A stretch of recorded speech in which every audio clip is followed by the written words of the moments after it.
कहानियों का चैनल एक समय की बात में आप सभी का स्वागत है। आज हम अधिक मास की कथा का 8वां और 9वां अध्याय सुनेंगे। सूत जी कहने लगे कि हे तपोधनो, भगवान विष्णु जी और श्री कृष्ण जी के वचन सुनकर नारद अत्यंत प्रसन्न हुए, परंतु प्रश्न करने लगे। नारद जी कहने लगे, हे प्रभु, रुक्मणी नाथ जब बैकुंठ को चले गए, फिर अधिक मास को अपने धाम में बसाया। वहाँ बैकुंठ में बसकर अधिक मास अत्यंत आनंद करने लगा और भगवान के साथ क्रीड़ा करने लगा। श्री कृष्ण ने मन से प्रसन्न होकर मलमास को 12 मासों में सबसे श्रेष्ठ कर दिया और सबका प्रिय बना दिया। इस प्रकार भक्त वत्सल भगवान युधिष्ठिर और द्रौपदी को कृपा से देखते हुए अर्जुन से बोले, हे राजसिंह, दुख में डूबे हुए होने के कारण तुमने तपोवन में आए पुरुषोत्तम का तुमने आदर नहीं किया और वृंदावन चंद्र का प्रिय मास आपके वन में रहने से अनजाने में चला गया। भय से दुखित मन वाले भीष्म दौड़ भी नहीं जान पाए और भय से द्वेष से तुमने नहीं जाना। वेद व्यास जी से प्राप्त विद्या आराधना में लगे रहे। भयंकर युद्धशाली अर्जुन इंद्रप्रस्थ गए, पर उनके दुख से दुखित भाग्यवश आप लोगों ने नहीं जाना। अतः अब क्या करना चाहिए? मनुष्य को प्रारब्ध भोग अवश्य भोगना पड़ता है। मनुष्य प्रारब्ध से ही सुख दुख भय और आनंद को प्राप्त होता है। अतः सदा भाग्य पर ही भरोसा रखो। अब आपके दुख का कारण कहता हूँ। इतिहास पूर्वक इस कथा को अच्छी तरह श्रवण करो।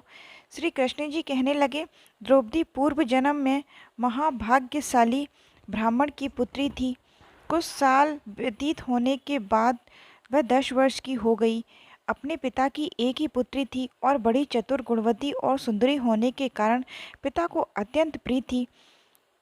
यह पड़ोसिन सखियों का सुख देखकर पुत्र पौत्रों की इच्छा करने लगी और विचारने लगी कि ऐसे मेरे भी अच्छे गुण और भाग्य वाले भर्ता और सुख देने वाले श्रेष्ठ पुत्र किस तरह उत्पन्न होंगे, परंतु प्रारब्ध ने तो पहले ही नाश कर दिया।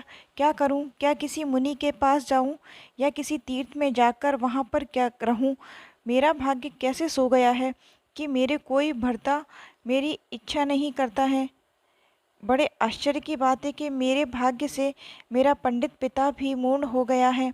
विवाह काम प्राप्त होने पर भी मेरी जोड़ी के वर को मुझे नहीं सौंपता। मालिक के दुख की पीड़ा तथा कुमारी में स्वामी का सुख जैसा मेरी सखियों जानती हैं और मैं नहीं जानती।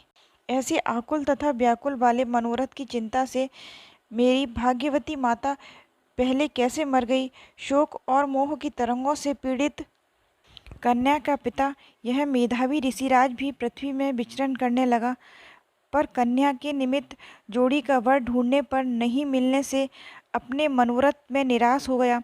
पुत्री के और उसके अपने दुर्भाग्य से टूटा संकल्प का पिंजरा होने से उसको वहाँ दारुण तीव्र ज्वर हो गया। तब वह ऋषिराज सब शरीर में अतिशूल होने के कारण व्याकुल हो गया और श्वास पर श्वास से युक्त होकर लौटता गिरता घर आकर गिर पड़ा। जैसे मदिरा पार करने से मूर्छा को प्राप्त हो जाते हैं, और अपनी पुत्री का स्मरण किया। जब तक पुत्री भय से व्याकुल होकर अपने पिता के पास आई, तब तक वह मरने के समान हो गया।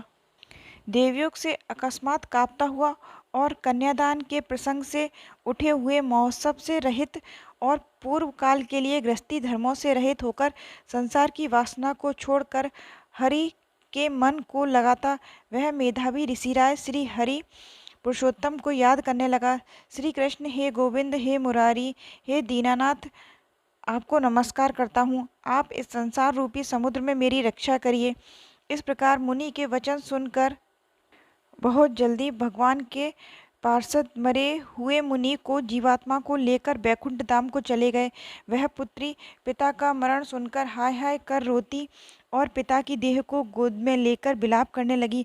अत्यंत दुखी होकर दारुण विलाप करती हुई मानो उसका पिता जीवित हो अत्यंत व्याकुल होकर कहने लगी, हाय पिता, मुझको किसके सहारे छोड़कर विष्णु लोक को चले गए।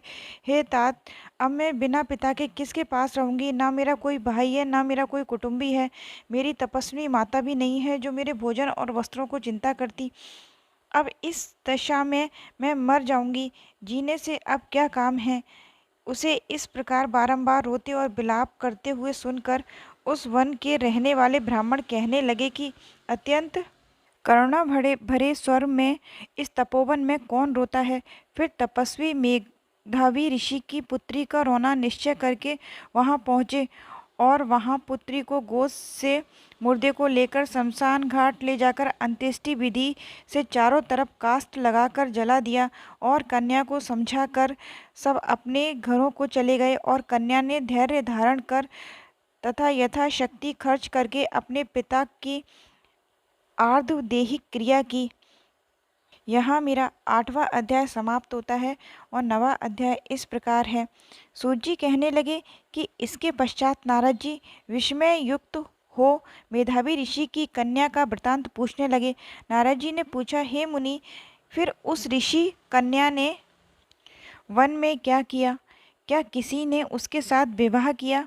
नारायण कहने लगे, इस कन्या ने दुख के साथ अपने पिता का स्मरण करते हुए वहां आश्रम में रहकर कुछ काल व्यतीत किया।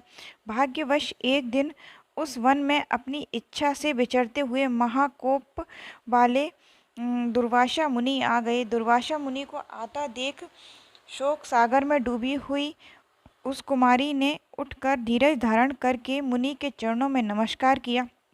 नमस्कार करके मुनि को अपने आश्रम में ले आई। नाना प्रकार के फलों से आदर करके मुनि का पूजन किया। फिर मुनि कन्या आदर से कहने लगी, हे मुनि, आपको नमस्कार है। मुझ दुर्भाग्नि के आश्रम में आपका कैसे आना हुआ? आपके आने से मेरे भाग्य का उदय हो गया, अथवा मेरे पिता के पुण्य प्रताप से मुझको समझाने के लिए आप आए हैं? आप जैसे महात्मा के तीर्थ रूपी पाँव के रजकण को स्पर्श कर मेरा जन्म सफल हो गया, जो आप जैसे महात्मा का मुझको दर्शन हुआ। इस प्रकार कहकर वह बोली। उनके आगे चुपचाप होकर वह बैठ गई। तब दुर्वासा मुनि कुछ हंसकर बोले, धन्य है ब्राह्मण पुत्री, तुमने अपने पिता के कुल का उद्धार कर दिया है।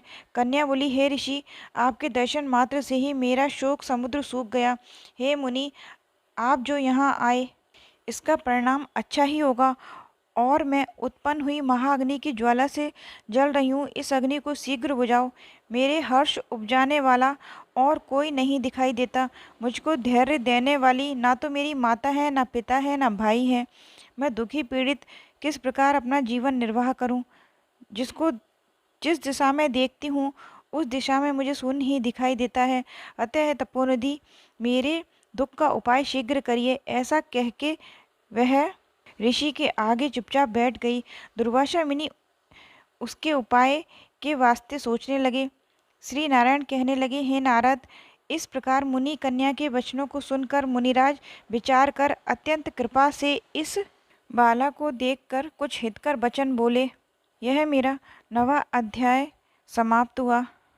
इससे आगे के अध्याय अगली वीडियो में है। जय श्री राम।